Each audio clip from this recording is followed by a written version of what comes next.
दोस्तों खरगोश कछुए से हारने के बाद ये बात जंगल में, शहर में, फिर मुल्क में, फिर पूरी दुनिया में धीरे धीरे आग की तरह फैल गई। लिहाजा दुनिया के अलग अलग जंगलों से खरगोश जमा होने लगे और फिर से उन्होंने जंगल के सारे जानवरों के सामने रेस लड़ाई। लेकिन इस बार खरगोश कुछ ही मिनटों में कछुए को हरा देता है और हराने के बाद बहुत ही गुरूर के साथ कछुए से कहता है कि अब कयामत तक तुम मुझसे जीत नहीं सकते। लिहाजा रात को सारे कछुआ एक जगह बैठकर गौर फिक्र में डूब जाते हैं कि अल्लाह ने अगर हमारे अंदर कोई कमजोरी रखी है तो उसके अंदर भी कोई कमजोरी होगी।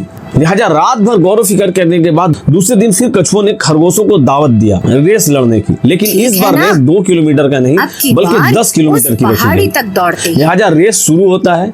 खरगोश तेज रफ्तार के साथ अपने मंजिल की तरफ दौड़ते चला जाता है और जैसे ही वो अपने मंजिल के करीब पहुंचने वाला ही था तो उसके पैरों से जमीन खिसक जाती है। वो सामने देखता है कि नदी, और नदी के पास पहुंचकर वो बिल्कुल लाचार और मजबूर हो जाता है। नदी में पैर रखते ही वो बाहर निकाल लेता है। लिहाजा कछुआ वहां पहुंचता है, नदी में उतरकर नदी पार करके रेस जीत जाता है। लेकिन कछुओं ने घमंड वाली बात नहीं की। खरगोशों से कहा कि अगर अल्लाह ने हमारे अंदर कोई कमजोरी रखी है तो तुम्हारे अंदर भी कोई कमजोरी है। और वो लोग खुशी खुशी के साथ जंगल में रहने लगे। लेकिन एक दिन जंगल में शिकारी आता है और सारे जानवर डर से भागने लगे और वही कछुआ खरगोश बैठकर हंसी मजाक कर रहे थे। कछुए ने खरगोश से कहा कि तुम भी भागो। खरगोश ने कहा क्या फायदा, आगे तो नदी है, मैं आगे मरूंगा, तू यहाँ मरेगा। कछुए की बात समझ में आई। कछुए ने खरगोश की पीठ पर बैठ के कहा कि दोस्त भाग। खरगोश दौड़ते हुए नदी के पास पहुंचा। उसके बाद कछुआ उतरता है और खरगोश से कहता है कि अब तू मेरे पीठ पर बैठ, और कछुआ नदी को पार कर लेता है। इस तरह दोनों की जान बच जाती है। दोस्तों अल्लाह ने हर कमजोरी में ताकत छुपा रखी है